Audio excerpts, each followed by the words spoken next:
And we are live. Thank God this is happening. Ladies and gentlemen, it is your friend, the cat ear extraordinaire. And yes, ladies and gentlemen, your eyes and ears are not fooling you. We are live. As of you're watching this, probably right now on my Twitch channel, twitch.tv/Yoku. Welcome to the Yoku Show. Again, I apologize for everybody out there who's been so much out of the loop in getting everything together with this whole everything, just an organization of such.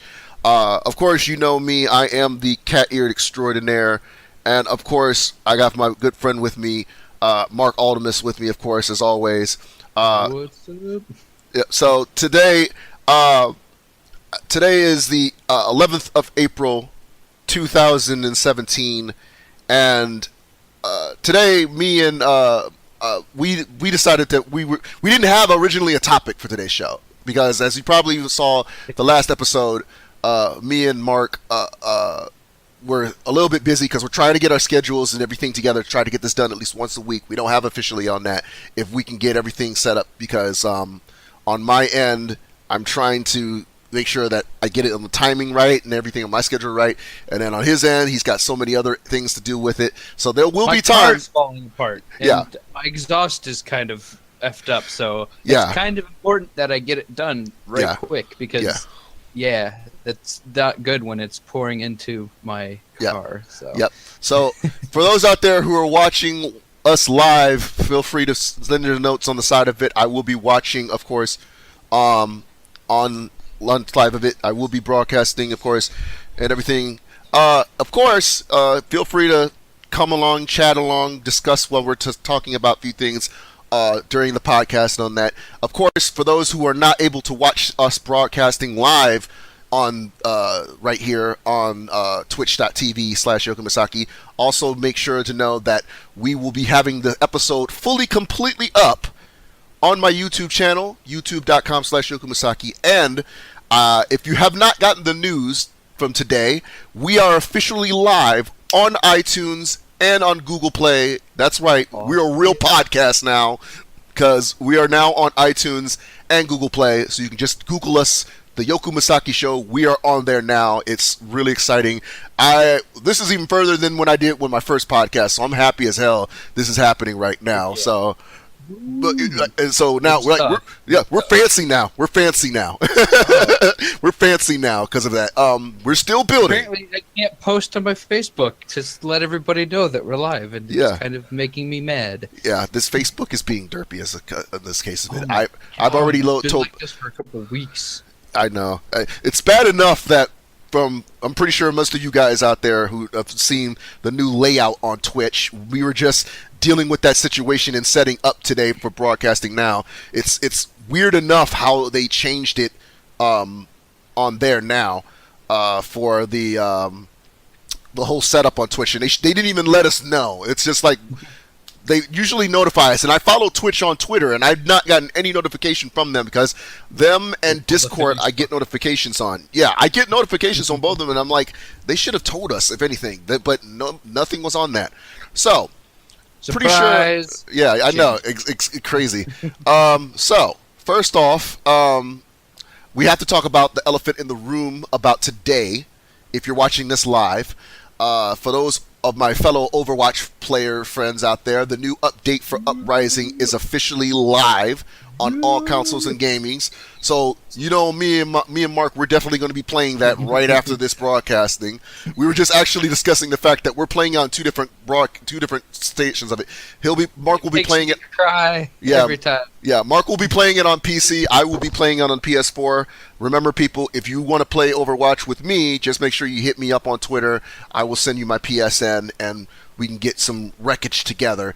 But the new update on Uprising, it includes an entire new backstory, the backstory for the Origins, which takes place in the Golden area of Overwatch. It also enlists the debut of Tracer, her origin into the Team Overwatch. It includes new sprays, new emotes for all the players and characters, and includes brand new exclusive skins for specific members of Overwatch, which includes Torbjorn, Reinhardt, Mercy and Tracer Overwatch skins, which is the militant commanding skins, which is similar to 76's Commander Race, his Commander Morrison's uniform, and also Blackwatch outfits for Genji, McCree, and a Talon skin for Widowmaker, which looks unbelievably sexy. Pretty good. Yeah, She's so no longer blue. yeah, no longer blue, but she's blue haired, so it's looking unbelievably gorgeous. A lot of people are looking for that skin. I know my friend Sarah is one of those people who's like, that's the skin I want. I want that Talon skin. And the best part about this one, I believe it's from now, April 11th to May 1st, I believe, is when the event will be going on. There's two new arcade mode, two new settings in arcade mode, which is the Uprising P versus E event, as well as the P versus E event that is also Uprising, that's also available for multiplayer, which basically means there's a version that you can only play specific player characters, and then there's another version which is more free for all, which you can play any of the characters in the roster of Overwatch. So with that being said, this is really exciting on that case of it, because a lot of people are like, we want more of the origin story of Overwatch, and we've gotten it within each of the characters. Yeah, we need a movie. Oh, of course. With all the animation shorts that've been getting really successful, it's only right. They need that, to at least do a big short, you know. Of course, and then of course the comic book that will be coming out soon as well. From what I know, they're going to be doing a comic book series that's going to be coming out soon as well for the Overwatch as well. So looking forward to that too, because I thought they canceled the comic, but it turns out they canceled a certain story comic of that as well. So, wait, which one? I don't remember. I think it might have dealt with the origin story of either Tracer or 76. I don't remember. It might not be neither of them. All I know is that it was a comic that was supposed to have come out mid-April.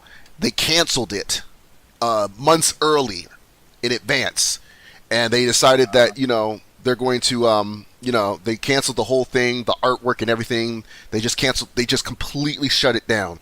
It was a bummer, but to know now they're going to do a new comic series, it's exciting. So at least we're getting something out of that.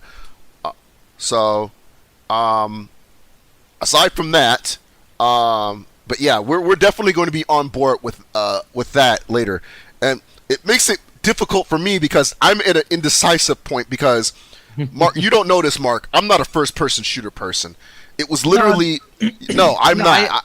We discussed this before. Yes, I knew you weren't, but that's why I like Overwatch, is that it's not strictly a first-person shooter. You can do whatever you want. There's so many different characters that they aren't just all FPS. Yes. But to be honest, like in that sort of range, that and Destiny won me over.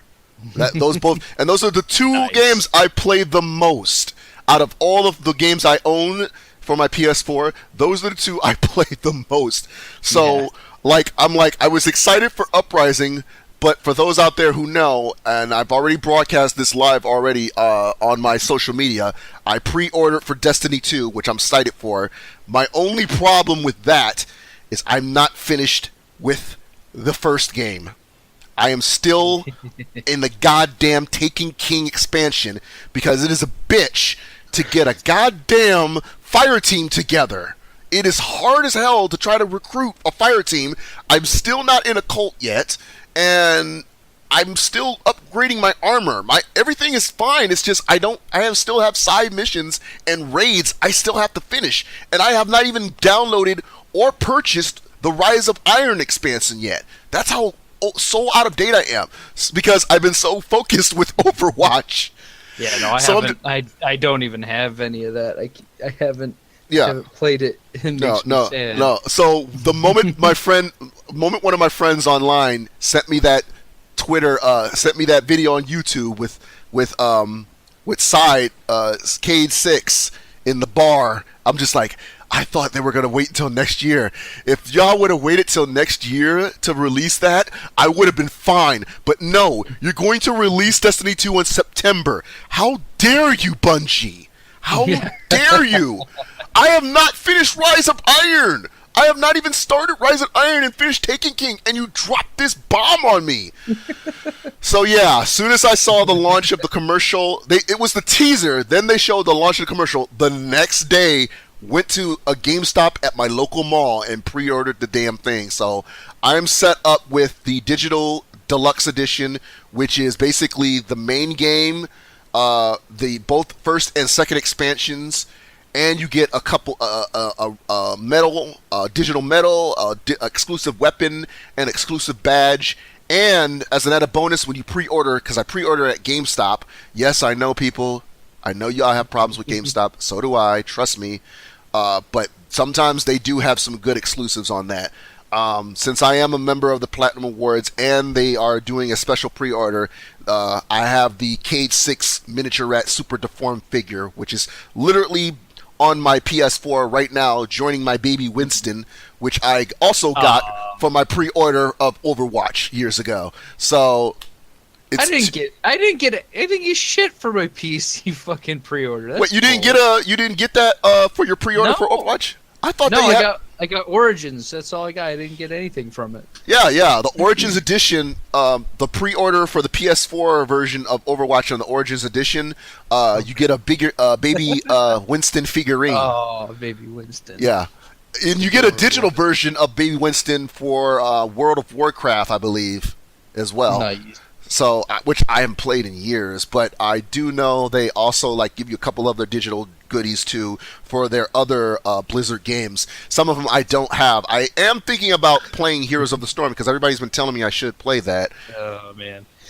So I'm iffy on that. It's bad enough I haven't played League of Legends in years, and I had to disable it now until I get a better computer. Because folks, trust me.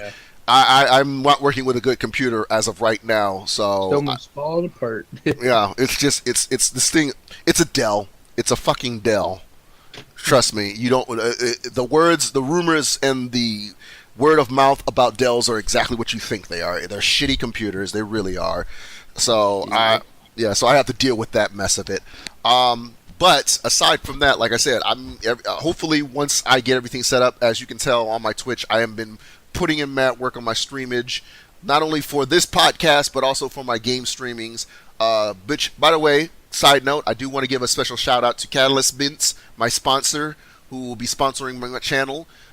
They also, you can definitely check them out, Catalyst Mints. You can check out the link below, or you can go to my channel, or you can go to the Catalyst link message, which is located on my Twitter page, and check them out. Make sure that you let them know that Yoku sent you. Every proceeds that you get from Catalyst Mints will go to my channel, which will help me get a better equipment, including a better laptop than this piece of shit I'm working with. So aside from Destiny 2 and Overwatch's expansion, a lot of people out there knew that last week, I believe, I did my a short review on Ghost in the Shell, the live action movie, because I went to see that last week. And for those out there who need a reminder of that, you can definitely check out that episode. It's available now online and on all streaming areas. You can check out the episode and hear my review of that. The non-spoiler of the review. TLDR. Yeah, Did you like it? Yeah. However, Did you like it? Yeah, it's the that's TLDR. Did you like it? Yeah. Here's the gist of it. Compared to many other anime adaptations that Hollywood has done, they're on the right track. That's what I will say. Okay. It wasn't what you had hoped it was, but it was at least better than what everybody that likes to hate on it was saying. I will break it down to you like this, Mark. I feel like the way that they were on the track of it is story. That's the only thing. And they kept to the original as much as they could. They put elements for parts of the story. The thing is the source material that they used more than one. That's the problem. It's basically like, you know how there's different versions of an adaptation, and sometimes people like to mix them. It's like Resident Evil. They added an extra Jill character, aka Alice. Mm-hmm. Mm-hmm. And it was no tie with the game, but it had elements of the game. That's what Right. they did. That's what they did with Ghost in the Shell. They took elements from and story arcs from the animated series standalone complex and elements from the main film. When they really didn't need to do that, they should have. They needed to. They tried to shove way too much in the short time that they had. Exactly, and Yeah. yeah, and then add a little bit of themselves into it because in this case, I'll break the story down on the case of it. For those who have not watched the anime, the films or the series, definitely do that. If you're watching this now, if you have not seen Ghost in the Shell, standalone complex or the film, definitely see that. No hands down, one of my favorites. It's my second favorite anime, right after Tenchi Muyo. It's my second favorite. I love the philosophy of it, the historical accuracy of it, the tellings of it, everything that deals with it, the mindsets of it. It's one of those really good brain candies of an anime. That's what I love it so much. It's one of the originals. It's one of the cornerstones. And it's one of the cornerstones. And for all you Matrix fans out there, of course, you know it's this anime that helped make the Wachowski sisters get money in their pockets from the Matrix. It's because of this film and this series and this franchise. So I eat, live, and breathe this anime a lot, right up there with Tenchi Muyo. So, and I've talked about this. Many of you who've followed me since my YouTube channel have known I've put my word out about it. But before I go more into the detail of the story part that seems to be the faulting of it, I will state this. I was one of the few people who was not all nerd raging when it came to the whitewash controversy. I look at it the same way that Ripley Scott said with Gods and Kings. When he did Gods and Kings movie, he said it like this. You want to put tickets and money in people's pockets and you want seats and tickets to be sold, you need people to have an interest in that. There's only one actress who has done that so far recently in the last 3 years who has gotten big name about it in films similar to Ghost in the Shell with that nature, and that has been Scarlett Johansson. So it's understanding why Rupert decided to choose her to play the Major. I completely get that.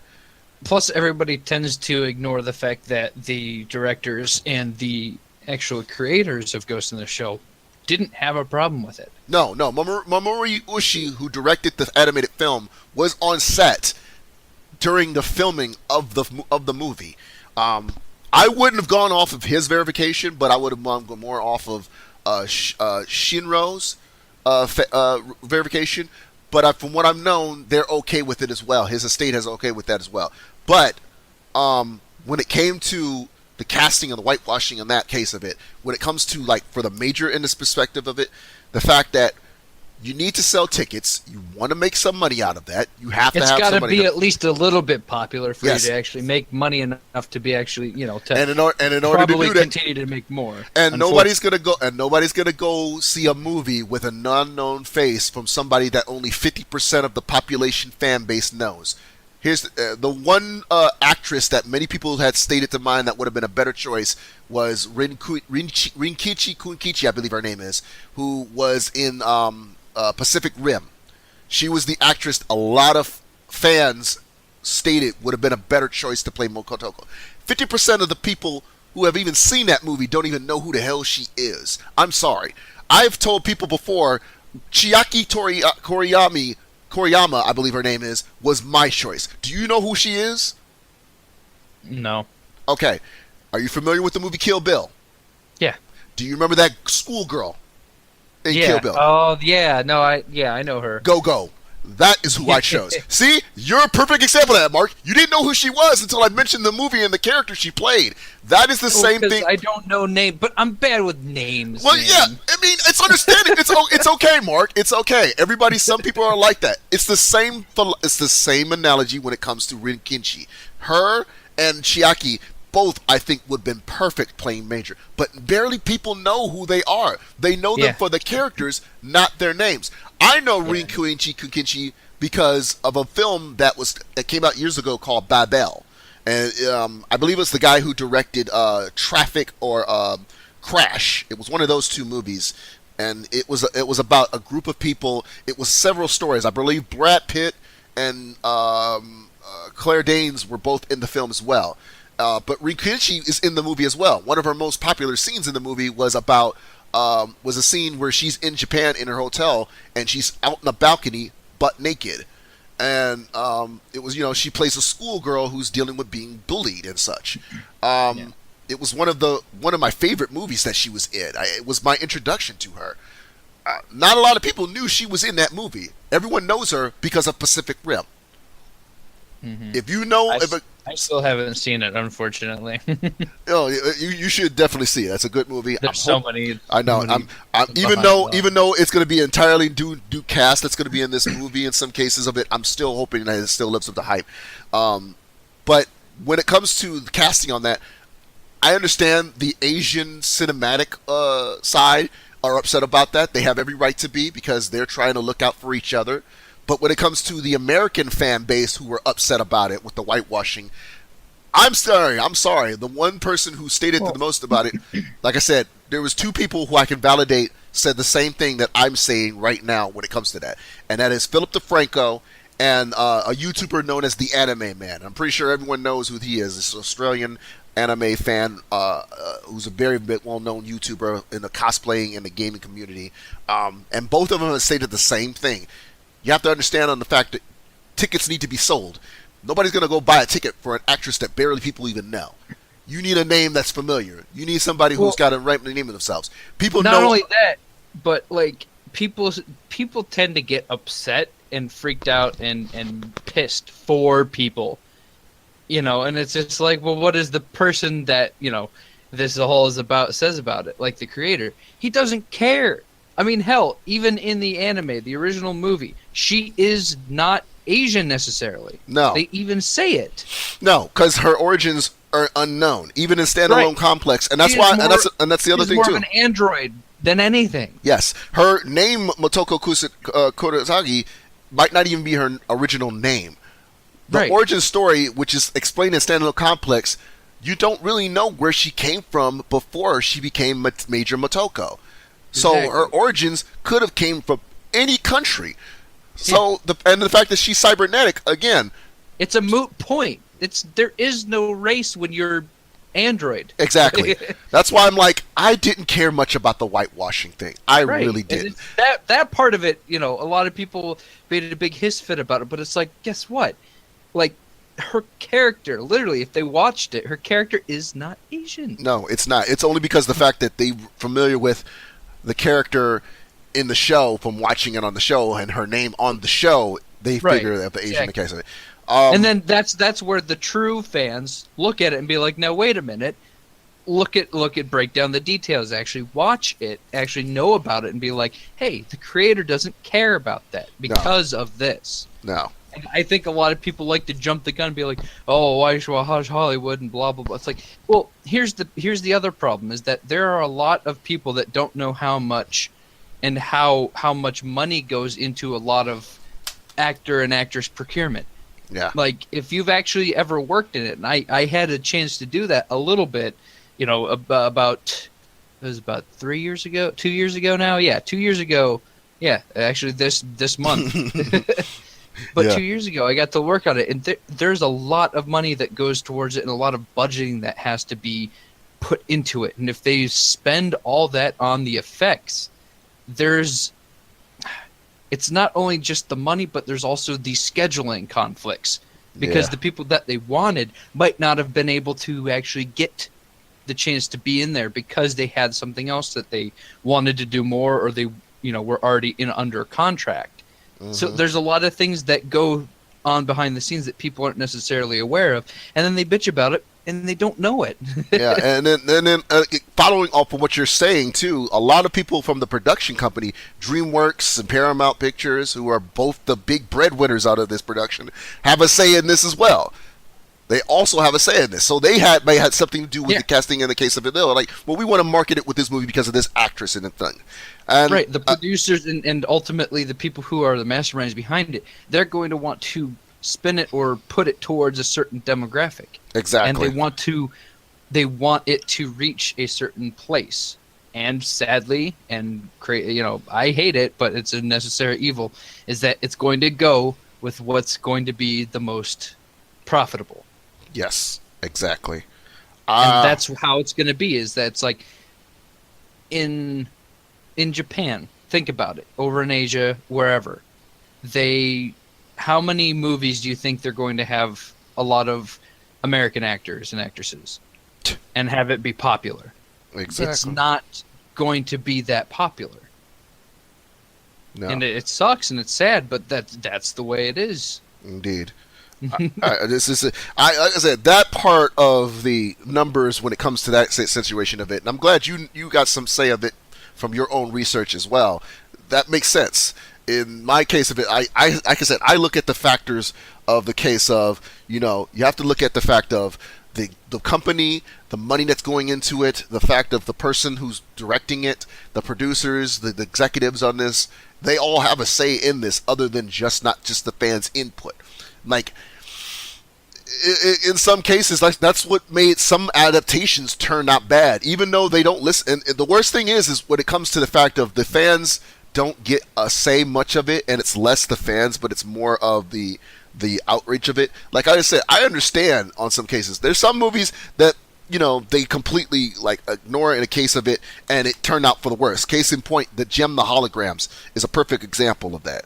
Gem and the Holograms movie is a perfect example because they did everything on the wrong of it, and it was like a slap in the face. So in that movie, and I mean, I am admitting, for those out there who don't know, I am a fan of Gem and the Holograms. I'm not gonna lie about that. I'm like, it's girly, but you know what? It's classic cartoonage. I'm too nostalgic to not say that that's not a good show of it. And when I saw that heaping mess of a film, when I watched it on DVD, it was just like I wasted $2 renting this piece of crap. So but back to Ghost in the Shell's case, when it comes to the film, aside from casting, my only thing was the story. The story honestly got too confusing and too jumbled about it. The fact of they had Kusuke. I'm glad they put Kusuke in the story arc because he was in Standalone Complex. His involvement in the in Standalone Complex was necessary in the case of it. But the way they had marketed the character was as if he was a manifestation of the film's version of the protagonist, who was the puppet master. And that's what they made it confusing. Then they made it more of the fact that the company, a company called Hanka, I believe it is, which is the company that created the Major in the American film, is responsible for her creation, as well as the also part of the protagonist in the story. And that was the other part that was not even necessary. It was more of the fact of, you may have created me, but you're not going to destroy me. Pretty much the tagline that the Major has spoken in the commercials for the film. Basically that they created me, but they can't control me. That whole situation, like going against the people who made you who you are. That whole spiel Yeah. was not needed either. That was the point of when it was like, you're going a whole different field. We don't need that. That, and then, like I said, taking elements from the film and the show and mixing it together was not a good idea. If they wanted to go put elements with the show, they could have made the film more about at least up to the first season of Standalone Complex leading to the movie events, or they could have just not had Standalone Complex at all and just made only like small references of stuff that was in Standalone Complex that were relevant still in the film. Yeah. I think the problem also that you have a lot of the times is that Hollywood tends to oversimplify a lot of the story arcs because, let's face it, people nowadays, they don't want to have complicated stories. They just want, the instant feedback. They want the instant gratification. They want, the action, this and that and the other. And sadly, that's the vast majority of a lot of people here in the U.S. Yeah. And I feel like there are a lot of things that might have done the stories justice, but not as much as they could have because they have to dumb it down for their audience. Exactly. And I really hate that because it tends to curb the art of the story or the art of that movie that they're creating because people are stupid. Yeah, this thing I feel is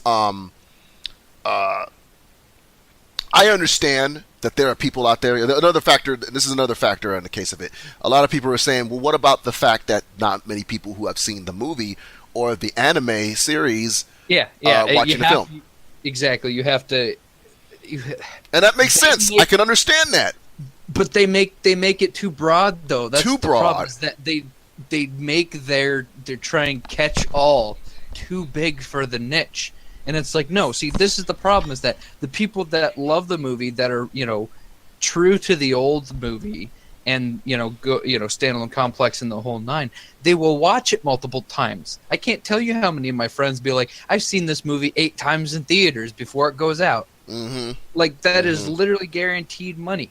Yeah. And they want to have that catch-all. And sadly, like I said, it's driven by money, and it drives me nuts because it's awful. That is an awful way to run things. It is. That's the way things are run here. I know.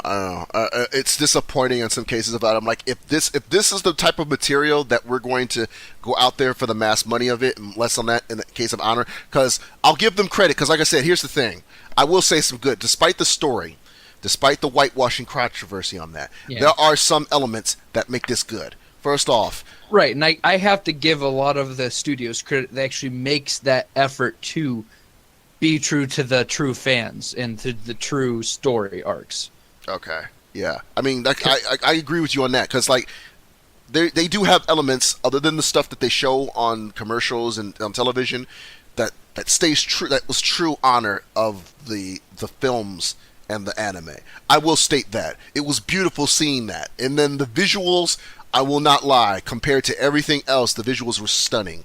The city, it was like, basically like, It was how you imagine it in your head. Yes, and it was because of the limitations on the original. Yes, so visually wise, compared to every other film that has done anime adaptations, this one's superior in visualization. It dominates on that. Compared to Speed Racer and Dragon Ball Evolution, this movie over dominates both of them with their visuals. So I will state on that, the visuals is just, it's mind blowing.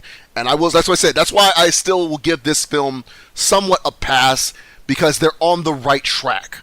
It's still a lot ways to go, but compared to the years of the Guyver and Dragon Ball Evolution and Street Fighter movies and I mean those films, like I still watch Street Fighter even though it was a shitty movie. I still like it because of its cheesiness. Well, that they were trying to do the campiness on purpose, though. Yeah, and they had that built into it. Yeah, that's a lot of the ones don't, like Dragon Ball Z. Yeah, like Dragon Ball Z, like Dragon Ball. That wasn't supposed to be like that. That wasn't supposed to, and everyone still hates it in that movie. I still have to remind myself the fact that the goddamn 2 main characters in that movie are on goddamn Shameless.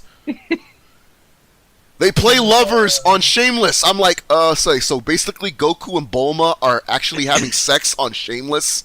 It's the truth! You're messing with the story. Yeah, I know! People, I'm surprised you even know. You caught on what I'm saying. I'm like, everybody's like, wait, what? I said, yeah, you didn't know that? The 2 main characters, Bulma and Goku in Dragon Ball Evolution, the actors who playing them, they're lovers on Shameless, the American version. It's always weird to see... the characters that you're like, wait, he was an asshole the last movie. Mm-hmm. Why is it good all of a sudden? Yeah, it's like the same thing with the fact of, when Leonardo DiCaprio and Kate Winslet starred in a movie together, and they starred in one other film before. Stuff like that, and they're like, oh, no wonder they're best friends. You expect that with these 2. I'm like, so wait, I'm actually watching, and... I'm not going to lie, I'm like everybody else. I love Shameless. I was late in the game, but thank God for Netflix. Because I'm like, this show is fucking hilarious. I understand why everyone fucking loves this show. With that being stated, aside from that fact, the fact that Dragon Ball Evolution's terrible, the visualizations were horrible, the story was horrible, everything was just bad about it. This movie, like I said, other than story arc, that they should have just stuck limited to, the visuals they did amazing in. I will not lie about that. They went so much detail, from the tactical suits to the mechanized geishas to the thermal suit that the Major wears, the outfit she's wearing, her style and everything. They really did pay attention and to put detail into it. So I will give them credit on that. So it's not like they didn't know the material. I mean, like I said, it's not. I will say this: if you have to put it in between two films of how bad it was, it's not. It's bad story-wise, like Suicide Squad, but not bad visual-wise, like Dragon Ball Evolution or everything on that. That's what I'll put it in between those two. You're saying that it still had redeeming qualities. Yes, it still had redeeming qualities. I will state that. It was still enjoyable, and you'll still probably watch it again. Yeah. Like I said, this is a movie I will pay for. I will pay for this movie. It's more of the film. Like, it's one of those films that sometimes I tell myself, like, maybe I should wait until it comes out on DVD to invest in watching it instead of going out in the theaters and paying more to watch it in the theaters. That's what I would have done with this. I did that with Suicide Squad. I did that with I could have done that with this movie. That's why I was like, I didn't need to see this in theaters. I could have just waited till it was on rent at home to watch it. But other than the story, like I said, the story was pretty much the faulty of it. That's literally what it was. If they had gotten that story in some cases right, in the case of it, everything would have been a lot better. And that's the only disappointing thing on some cases with this movie. Like I said, they did change a few things in the case of it. From Bato getting his cybernetic eyes later in the film. The fact of there's a core organization has a name responsible for Major's creation. Like I said, they put their homework into it. Yeah, there's a couple things that you had to do to kind of get the people in there too. Yeah. Personal want to shout out to my friend Jose Argumento, who works for Time Warner. My good friend, who is the only other person besides myself and my good friend Beta Max Bart, who are big fans of Ghost in the Shell. So he and I, we both had that chance. He had the opportunity to see the movie with the voiceover cast. Oh, damn. Yeah, that was amazing. You probably, I'll put a link in the description on for those who are watching this on YouTube. I'll put a link in the description for that video because I am so jealous of that. Also, big shout out to Mr. Richard Epcar, who I'm good friends with now. I had a chance to talk with him. I'm hoping that he'll be on the show in the future because I would love to talk to him on the show about his years playing Bato in Ghost in the Shell. I had the honor of meeting him briefly in New York, but he was one of the other voiceovers who I'm friends with now, as well as who was one of the voiceover actors who got to be at the event for the premiere for the film. Also, for those out there who are wondering if they should see this, wait till it comes out on DVD and Blu-ray or on demand. Watch it yourself if you have never seen any of the anime and the films. After that, watch all the anime series and the animated film. Definitely see those. If you ever get a chance to play any of the games, which I own, the PS1 game is hard to find, but good luck for those out there looking for it. Also, if you're looking for a good game to play First Assault. It's a really good game. Aside from that, let's see, what else are we talking about? Because there was something else I wanted to talk about other than this anime in the case of it.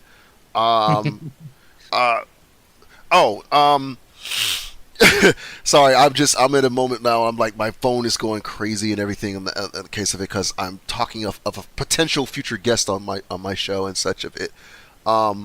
Because I did want to. You excited? Yeah, like I said, people, what you're checking out right now is this is going to be, like I said, this is a growing my growing baby of this. Other than my photography. Now I remember what else I was talking about. I'm pretty sure, Mark, you've seen on the internet a certain meme called the Virgin Killer Sweater. Yes, obviously. Okay, so I actually purchased one. Oh. The question is should I have someone should I get a specific cosplaying model to wear it, or should I rock it myself? That's what I'm wondering about. It's always both. See, I'm thinking about wearing it at Colossicon. I'm thinking about wearing it at Colossicon. I actually am thinking about it. I'm wearing pants. I'm gonna wear pants. I'm just feel like I'm gonna have to wear it. But no, what color is the sweater? It's the basic color. It's the gray? basic, the gray. Yeah. Oh, okay. I actually have it. I'm looking at it right now. It says $5. Wish.com. Best decision I ever made. I'm seeing everybody buy them on these Chinese websites and eBay for $15 and $20. I said, fuck no. I am not paying that more for a goddamn half sweater. I'm going to pay less for that. I said, and unfortunately, and this is the best part about it, Wish.com is a website that's also an app that has like import stuff. Some of it's knockoff, some of it's the real deal, Yeah, but you can find it like marked for it. Well, I'm telling the audience out there who don't know. I'm pretty sure you know. I use it sometimes for my models' wardrobes and such like that. But when it comes to stuff like this, I always look into this first before I go to eBay and Amazon. So I said, you know what? I'm pretty damn sure somebody has it for like cheap on Wish. I was lucky enough to find it. I said, $5. I'm getting this son of a bitch. Did they have Szechuan sauce? Oh, see, okay, see, I know what you're talking about. It took me a minute. I'm like, wait a minute, he's talking about Rick and Morty. You're talking about Rick and Morty. Well, some of that sauce, Morty. Well, hold on. Did you hear, on Twitter, the guy, one of the chefs... he's actually going to bring it back. He's like, I'm looking into it. Yeah, one of the chefs who works for McDonald's saying he's looking into it, so it might be a possibility. It might happen. Yeah.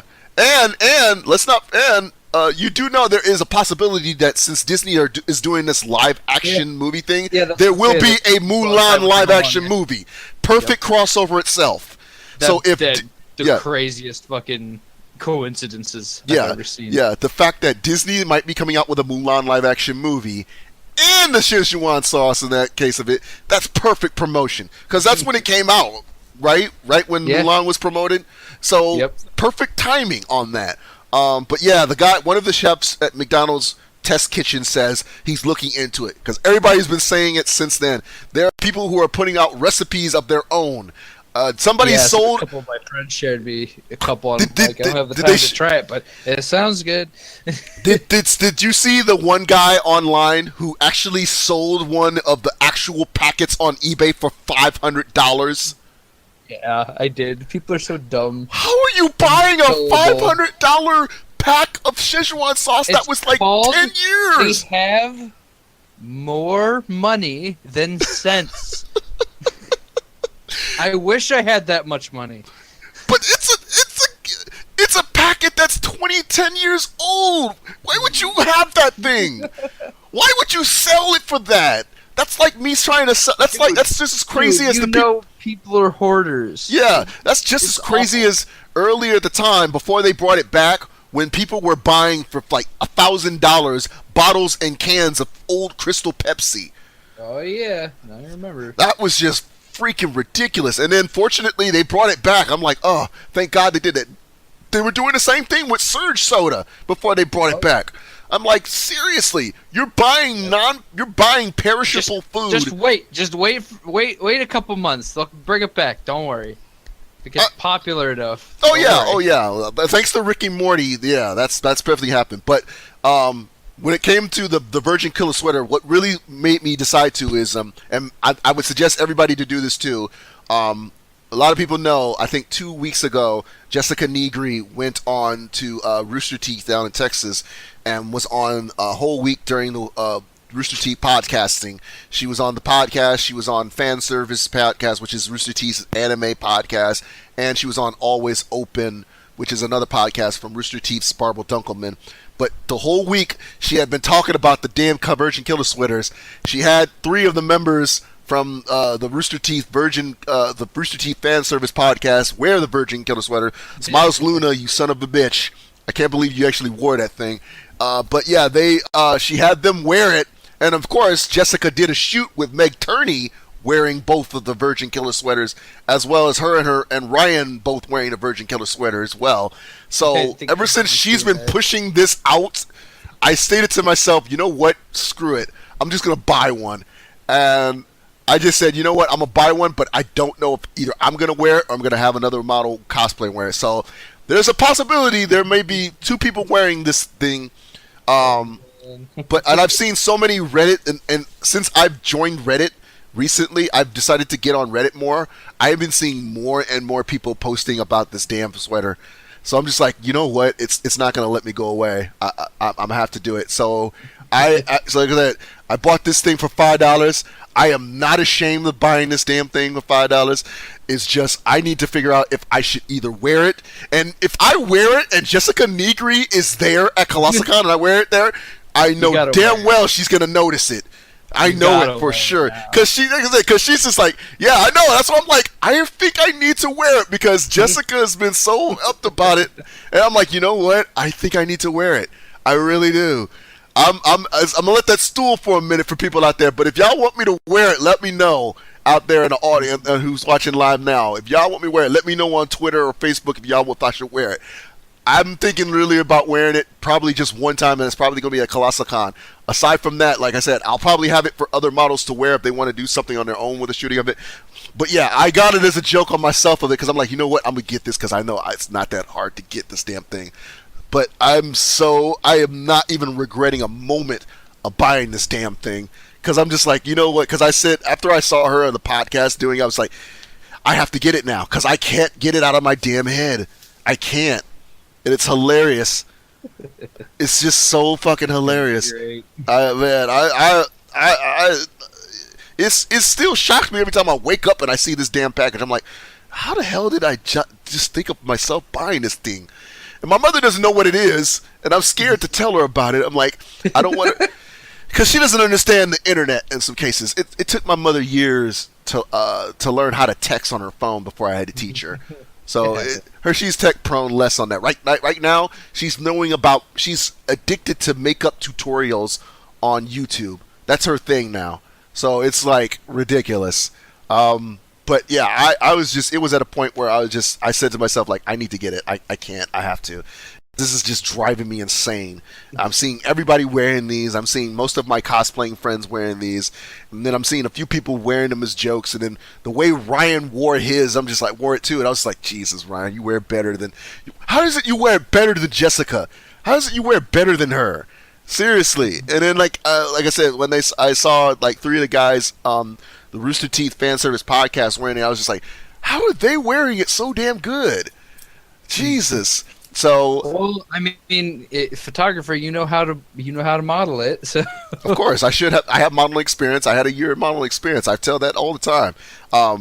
Which, by the way, like, you know, I'm still not, like I said, I'm still glad I put to the good use of that. But which, by the way, ladies and gentlemen, for those who have not known, this month's issue of Sour Magazine has your boy once again in the issue, so make sure you pick it up, Sour Magazine, or you can go to Instagram.com/Sour Magazine and check that out. You can check out some of the pictures there, or you can go to my Instagram page, Instagram.com/Yoku Masaki, check out a preview of the picture. Shout out to Ashley Rudolph, the model who I have featured in this issue for this month. So this is my 4th publication, by the way, with her. Also, shout out to Molly May, the last model I worked with recently before my certain burnout right now. As of right now, for those wondering why I haven't done any shoots and updates lately, I'm basically backtracking all of the shoots I've done recently up to this month from January, because I'm overloaded with that, and the moment I can get all that out the way before May, I will be shooting hopefully down in May. Before the end of this month, I might get 1 or 2 more shoots this month, and then my rest of my shoots will be in May. And I will be, after May, I will delay that shoot. Until June, which is Colossicon month. And that week at Colossicon, ladies and gentlemen, as I've stated before in my first episode, me and Marc will both be there. I don't know if Marc's going to be there for the whole weekend, but I will be there for the whole weekend from Thursday to Sunday at the Kalahari Resorts and Water Park in Sandusky, Ohio. I will be there for the whole week of that. I will be shooting mostly the events of it. I may have an episode, if we can get things together still, we may have a live episode broadcasting of the Yoku Masaki show live at Colossicon. I would love to have one of my cosplaying friends as a special guest on the show. We'll see how that works. We have to get everything pulled in, because like I said, this is my baby. It's still walking on its 2 feet. It's still crawling on its feet and its hands right now, but it's on good wavelengths. So hopefully things will get better. Shout out to most of the people who are on the chat lines now, who are hosting the channel, including my good friend Unkame Soul, who is hosting the channel right now on this broadcast as well. Thank you, my good friend, for the support on that. Tomorrow or tonight, I may be back on to be streaming a little bit of Overwatch because I do have to check out that Uprising expansion that's going on right now. I do have to do that later, but I will do that later. But I'm just letting people know this in advance. Also now I realize what else I want to talk about. I don't know if you know about this, Mark, but they 2 days ago they released a special exclusive about the new Batman animated film, Batman and Harley Quinn. Yeah, no, I tagged you in it. Okay, yeah, you did. You tagged me in the video. Yeah. That's why I had to watch a different version because the subtitles were like in Italian, I think it was. So it was really hard to watch it. My mom watches closed captioning and subtitles whenever she watches a show or a movie. I have to see them in English. I'm so used to her doing it that I have to see them in English. So when I see a different language in the bottom of my screen, it cringes my soul. So I had to watch it. Fortunately, somebody posted it on YouTube, so I had to watch it on YouTube. So I do appreciate my Mark that you sent it to me. But yeah, Batman Harley Quinn movie. Here's the deal. I am happy of two things. One, that this is good. Yeah, I'm happy. One, that it's this film, the dude that worked on the original. Bruce Timm is back in the helm of it, but he's responsible for a lot of the animated films that are out recently. But here's the thing: I am glad he went back to his old style. This is classic classic 90s animated series noir futuristic style that he was known for. Some from the animated series. I am so glad he did that. That is what we need. The closest we got to that was the Dark Justice League animated film that came out a few years ago, where it's basically our dark version of the Justice League with Batman, Superman, and Wonder Woman. That was the closest that we got to the original style of Bruce Timm. I am so glad he's done that with this movie. My only cringe is the casting of Harley Quinn. Now, I'm pretty sure a lot of you people out there at home, and I don't know if you are, Mark, you're probably a fan of Big Bang Theory. I don't watch it. So yeah. I'm pretty much the same way. For those, unfortunately, who have not known, I'm not a fan of Big Bang Theory. I'm not. I consider that. I heard it tries too hard, and I didn't want any part of that. Yeah, my thing of it, Big Bang Theory to me is like blackface for nerds. If you understand the terminology of that. That's what I think of Big Bang Theory. It's blackface. Yeah, well, it's just like what was it? Heroes of Cosplay, where it's just like let's point out the most ridiculous and the most extravagant parts of it and try and make it popular. Yeah, just like the cosplay melee thing is right now. I'm like, no. I'm happy for certain cosplayers who are actually on there who are known, but I hate it. The fact it's basically a cosplay face-off, and I'm like, come on. That's what I'm saying. Is that they emphasize the drama far too much, and it's like, this is stupid. It's great that they're trying to get it mainstream and to get it, people actually to know more about it, but they go about it in such the most ridiculous ways. Yes, like, yes. My friend Stacy Rebecca, cosplayer Stacy Rebecca, I hope you're listening, sweetheart. She was on World Heroes of Cosplay, and she was like, she hated the fact that it was going on in that case of it. She hated it. She found it was like the bane of existence for real cosplayers. So I completely understand it. My thing with that show, as well as Cosplay Melee, is it's like I said, it's taking the bad parts of it from cosplay and making it look bad for those people. And I'm not a cosplayer myself. I know a lot of good cosplayers on that case of it. They never show that side of it. I've always stated, like, in my executive side of it, the two ways that would have been better for this is film documentation and more of a Discovery Channel, Travel Channel type of documentation. I was just going to say more of a what is it called? Like Bizarre Foods or Anthony Bourdain, stuff like that, where it's like someone like that, who's interested in cosplay, documentary kind of thing. Yes, yeah, that's more of the better route to go with cosplay documentation. Not this way. This way is not right. And what makes bad for Cosplay Melee is the judge panelist responsible for that have no experience in the case of it. I love Yannette Nicole Brown. She was hilarious in Community. I love her in the Community. She was hilarious on that show. But she has no experience in cosplay. What does he bring to the cosplay table? Nothing at all. Nothing. Well, that's the thing, is that popularity. It follows back to the movies, and I know it follows back to the movies again. I understand that. It's just disappointing on that case of it. Like where Face Off, it makes sense because there are movie executives, there are people who are in the film industry, who are in television industry. That makes sense. None of the panelists for Cosplay Melee have any experience in the cosplay at all. Right. And that's disappointing about that. So I couldn't even watch that show the moment it debuted. I couldn't. It cringed the moment I knew about the show. So when it comes to that, yeah. But back to my original conversation about Big Bang Theory.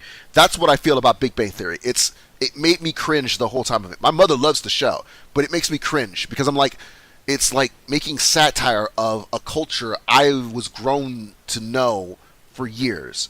Well, yeah, it's basically boiling it down to its base elements, which basically you forget the whole thing about it. Mm-hmm.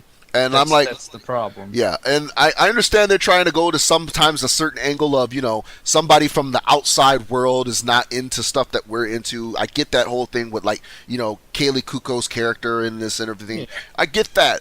It's just the satire with the characters in the nerd perspective it makes me.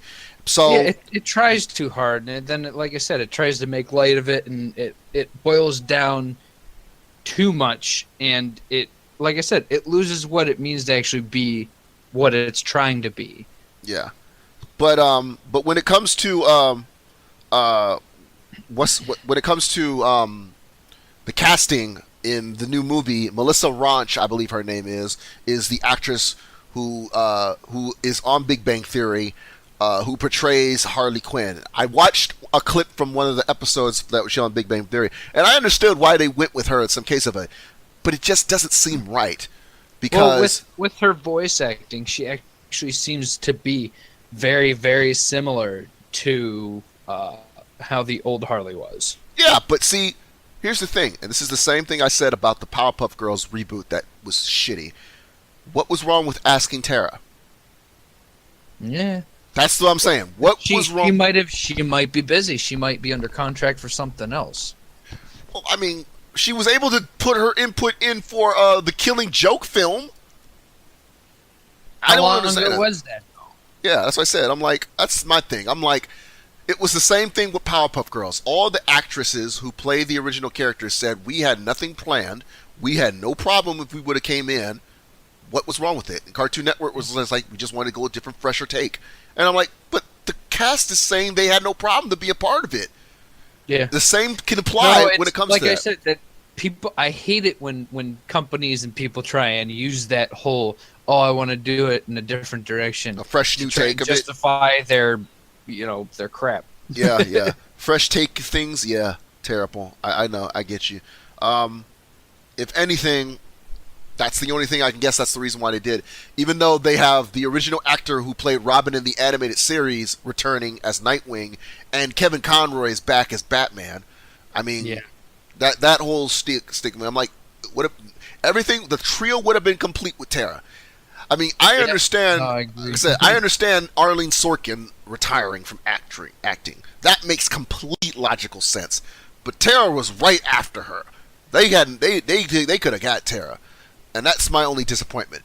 I'm willing to give Melissa an opportunity because there have been many women who have taken over the role of Harley in the films briefly at times. That, when it came to the animated films. Hayden Watch, I believe her name was, the actress who plays Starfire in the Teen Titans animated series, played Harley in the Assault on Arkham animated film. I believe another actress played Harley in another animated film. It's off the top of my head. I'm losing off the top of my head. But there are a couple of actresses who have played Harley voice-wise in other films, animated films. So I completely understand on the case of it. But most of the time, Tara has been always up stepping to the plate.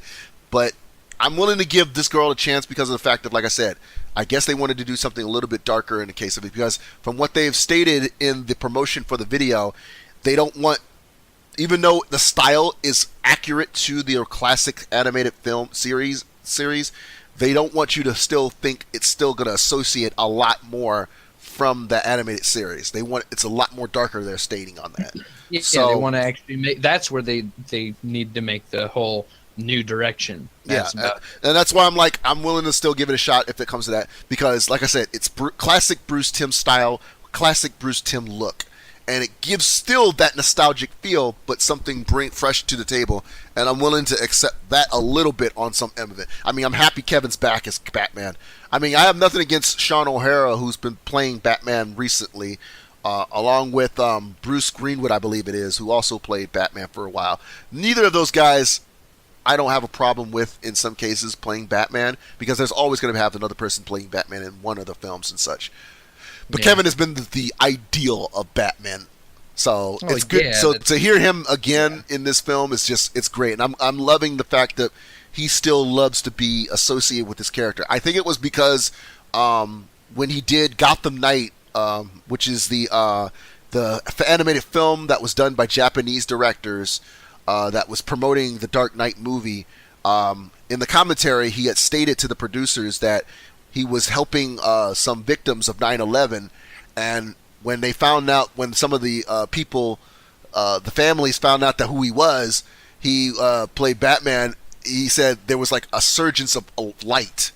Fans were like, "Oh my goodness, you're Batman." You know, we've had classic memories from my family when we were a kid, and when I was a kid, and when my friends were kids, and stuff like that. And it was like they breathed new life into these people who had dealt with so much a travesty in during 9/11.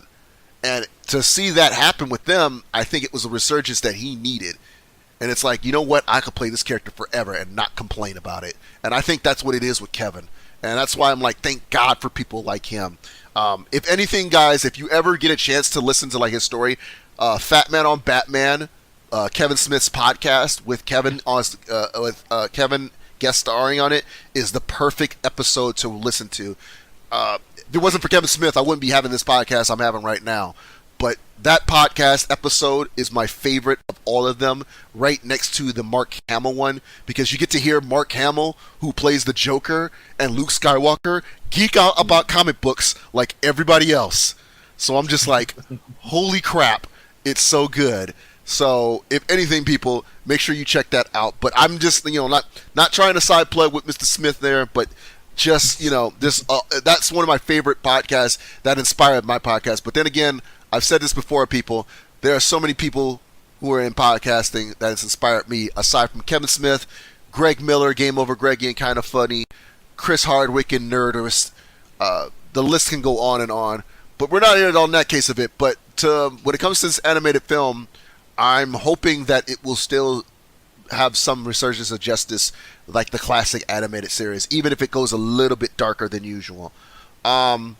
With that being said of it, I'm looking forward to this animated film. I really am. Because, again, yeah, because it's pretty dope. It's pretty dope still. Because I'm like, to see that style used again, it's like, it's back to 1998, 97 again. Because that was the last time. Last time I like saw that picture, it's like Power Rangers and yeah. It's like, what year is it? Yeah, I'm just, and don't get me started on Power Rangers, because I really don't. I'm gonna have a whole time with that one. I don't know. Have you seen that movie? Which one? The Power movie Rangers. Power Rangers? Yeah. No, not yet. I heard there was a couple of issues with it where first off, my first impression of it is like, I'm kind of sick of everybody trying to do the whole, oh, we got to be edgy and everything in this movie, and it's like, no, how about you not make everybody a criminal in the new one? But I heard it was actually pretty decent up to, with the exception of Kimberly's story arc, because like I had heard that they excused, what was it, like leaking a photo or something of her classmate, and like she did something like super infinitesimal compared to like, hey, I leaked these pictures of you, and it was like it making it all okay. Mm. And it was like, See, what? yeah. See, my thing and I've always had a stretch about this, ladies and gentlemen. Probably know about this too. When it comes to film touching on autistic people, that's my only deal of it. And from what I know in this movie, Becky G, the actress and singer who plays uh, Trini, the Yellow Ranger, is supposedly autistic, from what I've heard from people. And that's my only thing that makes me a little bit cringeworthy, because Did you get to see it? I didn't get to see it, but from what Okay. I'm knowing, everything that you've stated is the same that I'm stating too. But I'm part of me, like the one thing that threw me off is I from what I've heard about the Rita Repulsa character, I'm cringed on. But when it comes to the Yellow Ranger's origin story and her background, when it comes to the autistic parts of it, that's the part that has me a little bit concerned, because Hollywood hasn't got it down to a T yet to know what true autistic people are like. They don't realize there's a whole different level of people who are autistic, and there are different versions of it. Like my case of it, for those who don't know, on watching this program for the first time and knowing about me for the first time, I am autistic. I have stated this many times on the case of it, but I don't look like an autistic person. Whereas there are other people who are autistic who are of a heavier Yeah, mindset they're of that. visibly, Yes. visibly. Yes, who are more physical because of their motor skills and things like that.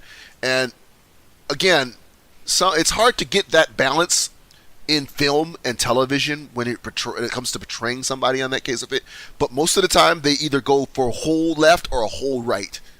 They never go in the middle. Yep. I'm no, in like the I middle. said, they try and, like I said, they try and get something that's gonna pop and be popular and attention getting. They're not gonna try. It's a lot. It's the same trope that I always tell people about the news, where it's like the news is not the everyday. The news is the extraordinary that does not happen on the daily basis. The only Yeah. reason why it's news is because we have such a coverage, that happens every day around the entire planet. That's why it's news. But not everybody's going to be affected by it, and that's what that drives me nuts, is that everybody thinks that because it happens on the news, oh, it's happening everywhere, and this, that, and the other, and then they extrapolate things that aren't there. Same thing with when they try and portray people of certain things, where it's like this, they want to get the pop, the bang, the edgy, the attention getting, and they never really stop to actually describe the other side of it. The quiet, the not so spectacular, the not visible, the stuff that's not quite as in your face, because that's what Hollywood likes to do, because people get bored easy. So they need to have that pop, and that's what I like to complain about, because they don't stop and think, hey, if we start making movies that are a different way, people won't actually be able to watch them, see them, and appreciate them. So they keep doing what's popular and keep doing what's making them money, and it drives me nuts. But it makes, What? I get the fact that it makes sense on that first, but I understand completely why is it just ridiculous. But Yeah, it's because they, like I said, they want the stuff that's the extraordinary. They want something that's going to grab your attention, and no, that's not how 100% of life always is. no, it's not. And this is the thing but you make good point. You make good, valid points on that. You really do. Thank you. With that case of it, I always let people know in the case of that. Like I said, there's a lot of factors into it. But yeah, when it comes to that movie in particular, of that, like I said, it's still hard on the case of it. But I'm gonna try. Like I said, since we've had sort of a row of films that haven't been much of a that have been somewhat let down, but not all the way let down in the case of it. I'm probably going to wait until it comes out on DVD to watch the movie, to give it my full view in the case of it. Yeah, I'm holding withhold off your on judgment till you actually see it. yeah. I'm just yeah, like I said, I'm holding off on that for now because of the fact of my personal feelings when it comes to something nostalgic of that case of it. It doesn't matter how many of the cast of the original show is involved in supporting of that show and the movie and such of it. It's still, like I said, in my own case of it, it's different with that. Ghost in the Shell was a lot bigger for me in my case of it because of, like I said, I have 2 shirts and merchandise from Ghost in the Shell. I have music ridiculous. Most of my musical inspiration came from Yoko Kanno, who did the music for the show. Um, uh, I own the entire series and the games, so I've invested a lot into my admiration for Ghost in the Shell. So it's a completely different concept compared to Power Rangers, because that's just more of the childhood range of things. But yeah, that's the but it's the both of those films have the same instinct of the same thing we're talking about when it comes to trying to change things for the greater of people of who want that edge of things about it, and it's like, well, everything you stated is completely true in the case of it. Why do we need to have something in that edge of and different about that to switch things up? Sometimes people don't want things switched up. Yeah, So that's why it's like, I understand the mentality of, yeah, if you keep doing the same thing over and over, people will get bored. mm-hmm. Obviously. Yeah. But at the same time, I always try and stress to people, it's like, if something works and it works well, and it's not necessarily the same thing but a decent enough structure, why not just keep using that? I get that sometimes people and producers and directors and things, they want to try and branch out of that and do new things, but it doesn't have to mean that you do new things every single time. That's what kills me, is that everybody wants to try and do that every time. It's like, stick to your base. Stick to the base that works. If you make a strong, solid base and strong, solid following, why can't you just build on that every once in a while to try and get out into the new? But people want to go into that new every time. And it's like, you can't just keep popping around. Mm-hmm. Mm-hmm. And expect your people to follow you with your movies, because it's like, oh, we're going to try something super edgy, nothing seen before. And it's like, well, you're going to get to a point, and there's going to be a singularity where you're going to get to the point where nobody understands your fucking movie. Like, Exactly. I want something new. How about just something but like colored blobs? Oh, did you see that new movie? Yeah, no. Yeah, exactly. It's just like, I get when this is my problem, and this is my issue that I have with a lot of things, and you can tell that I tend to get a little uppity with this in particular. No, but speak your minds, For dude. me, Speak your mind. I am an artist. I make things. I fix things. I do shit. When I see artists, and I use the term loosely because a lot of artists that drives me up the wall are wanting to do things that are quote-unquote artsy. And it's like, I get that you're trying to do something new, something innovative, but that doesn't always mean that it works. And half the time, a lot of the artists, quote unquote, want to just basically throw shit together and call it art. It makes me rage so hard and drives me bonkers, because it kills me as an artist who actually puts time, effort, energy, and thought into all the things that I do. Some of the time, my best shit is me throwing things together. That flukes happen. But for me, it's like how you get that base, how you get the base as an artist, is when you put forth the effort, the time, the learning, the practice, the finesse, the ways to go about doing things, and the way to further your art form. I don't see half of these artists furthering and improving themselves as a whole, or in any sense, when they try and do those new gimmicky easy way things. Like, oh, it was supposed to be new and innovative. It's like, dude, you threw this shit together in 15 minutes. Mm-hmm. No. Mm-hmm. You are not an artist. You're trying to get the easy way out. Now, granted, don't get me wrong. I understand that there are times where you need to take a step back, take a breather, and try and do some of the easier things. Because art is not easy. No. Art is hard. Especially when you try and make a survival on it. When you try and, when you try and actually live and survive off that. And you know perfectly well, Yoku, you fucking know. Yeah. Trying to live off that shit. Yeah, starving artist. I've been on that on both levels, both on the musical aspect and in the photography aspect. Yeah, exactly. I'm so like, I'm on a double. I get a double entendre on that. When I say Yeah. when I get so pissed at people that just they don't understand. They just want to jump into the artist credence because they think it means something. And it's like, no, dumbass. You just want to be in the artist community so you can get the props for it without doing the work. Yeah. And that shit drives me crazy. Oh yeah. And that's why I say some of the new stuff that they get into, it's like, if it's thought-provoking and it makes people think, that's fantastic. I will not bitch at any artist, whether fake artist, real artist, quote-unquote artist, whoever makes it, as long as it is thought-provoking, that I will never bitch about. But past a point, there is a fine line between something making sense and something that you just threw together. There's a big difference, and being an artist, you have to balance that.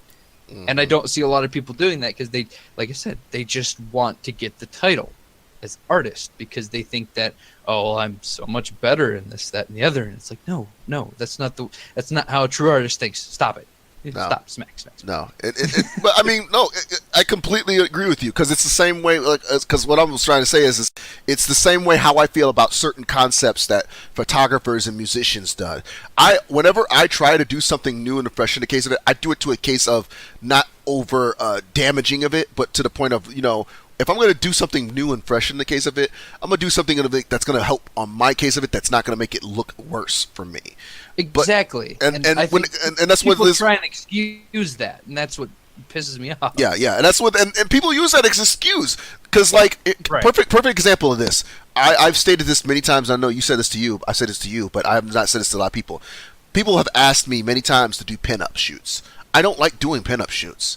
I don't because when I was in Arizona for 7 months, I had seen nothing but that by every photographer in the area. It's overdone. It's oversaturated. Things get overdone. When it gets popular, people jump on it. And that's what drives me nuts about everything that people jump on.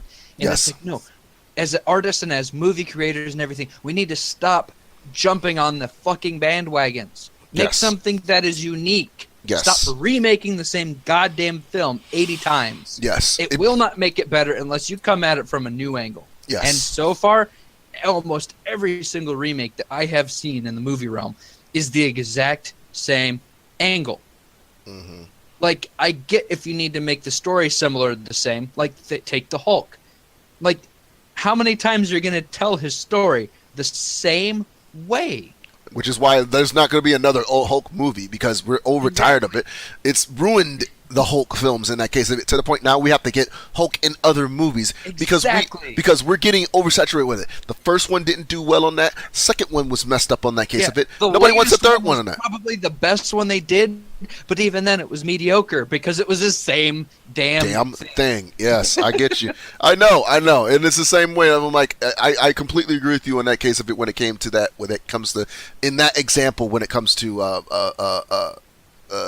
Hulk. That's why I'm like, we've come to the point now. That's why it's like, we're not going to get a Hulk movie. People are asking about the fact of like, why we're not getting Hulk movies. I'm like, it's things like that is the reason why we're not getting them. Exactly. Because of stuff like this. Right. And people never, ever put together. And I make the connections between things like this that people don't never necessarily tend to see. And I say, look, you start doing this shit for all the other things that we enjoy, they're going to start being bullshit. Yep. And nobody ever seems to stop and think, hey, I need to stop supporting this shit because guess what? It's ruining the art form, the movie form, the whatever form, the story as a whole. It is ruining those things. And that's what drives me nuts about a lot of the people that, like the popular thing. It's like, we need to fight against what's easy. We need to fight against that because that is what kills good things. Yep. And in general, too, not just movies. Yep. Drives me nuts. Yep. Yeah. I think in that case of it, that makes complete sense in a case of on that way. So I think we're going to wrap it up there because I don't want it to come to the point where you end up going too much to saturated it. But we made some good progress in the case of it. So yeah. I'm glad you at least got that out there to let people know in the case of it. But everything you said is on point, Mark. So I completely agree with you in the case about that. Thank you. But yeah, I just think that people know it, but they just don't necessarily actually think about it. No, because they feel it. everybody feels it, but they just don't ever talk about it. It's like, no. it needs to be talked about. Shit needs to be discussed. Otherwise, we'll never move forward as people. Nope. This is what this platform is all about. So, Hell yeah. with that being said, ladies and gentlemen, I want to thank everybody for who's been tuning in, including the people who have been hosting this channel, for checking us out for today's episode on that. I want to thank everybody who's been tuning in, sending messages in the case of that. Hopefully next week we're gonna get everything set up on time to get it done. Like I said, we haven't officially. On time. Yeah, we're gonna have. We don't have officially like a specific day that we're going to record it, but just know every once a week, around same time, we're gonna have a broadcasting at least of that.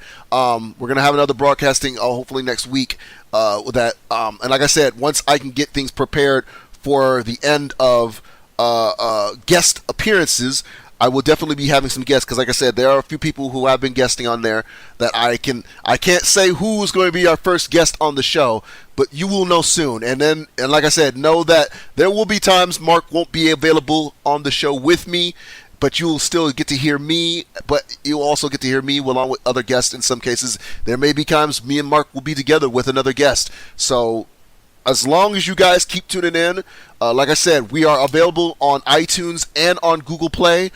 So make sure you go type that in. You can go subscribe on both of those in both iTunes and Google Play.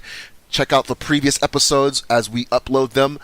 This video will be, of course, also available on my YouTube channel, youtube.com/Yoku Masaki, for all your enjoyment in the case of it. The audio stream will be coming up later in the week. Hopefully by the weekend we will have the episode available on iTunes and other medias, as well as the audio available. But with other than that, we will try to keep each episode at least once a week, as well as every once a week or every twice a week I will be on Twitch, available to stream for gaming wise on that case of it. Also, again, joining him, yeah, at Castle of Anime. Yeah. So make sure, and also, make sure you doing Overwatch. Yeah, make sure you check out my boy Marc's Twitch channel, Castle of Anime, all one word, on twitch.tv. He'll be streaming some of his PC gaming and such on there. I will most likely be streaming my podcasting. We will be streaming it officially here on this Twitch channel. Make sure you guys, if you guys have any questions or anything like that in the next episode, make sure you send them to me. You can either send them to me on Twitter, or you can send them on to me through Facebook, facebook.com/whoisyokumasaki, or you can go to the official Facebook page of the Yoku Masaki Show, which is facebook.com/the Yoku Masaki Show, all one word. Or you can go to my Twitter page, twitter.com/Yoku all one word, and use the hashtag the Yoku Masaki Show if you want to ask me questions or you want to send topics that you want us to discuss on the show. We will get a moment where there will be a moment in time each month we will have a viewer discussion where we will have one of you guys on give us topics to talk about on the show, because I think that will be a good mix of things that we can make things around when it comes to the show in that case of it. We need interaction. Yeah, we need interaction from you guys in the case of it. Ramble. Because we're doing this to express ourselves, but we're expressing it with you guys too. Because I'm pretty sure there's some stuff you guys want to talk about. Share the love. Yeah, and then again with this I'm podcast, boring. I'm getting bored of myself. I want more people. Don't worry, we're gonna get that soon. But the fact of me and Mark's discussions like this on a regular basis is what inspired me to do this podcast in the first place. So, with that being said, guys, thank you for joining us tonight episode. Shout out to Catalyst Mints, my sponsor. Again, tomorrow I will be streaming on Twitch as well. We'll be streaming a little bit of Overwatch, so you can check me out on there. Also, if you haven't yet, check out all my social media, Facebook, Twitter, Instagram, youtube.com/Yoku Masaki. Check all my stuff out there. Also, like I said, iTunes, Google Play, we'll have all my stuff in the case of it. And aside from that, other projects I believe I'm not working on of yet, other than a few more photo shoots that I'll be doing a couple soon.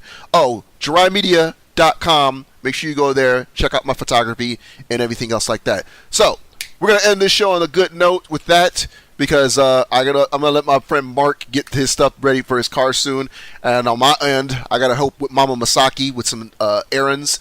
With that being said, ladies and gentlemen, thank you for watching today's episode. Thank you so much for watching and tuning in. And as always, until the next time, later days.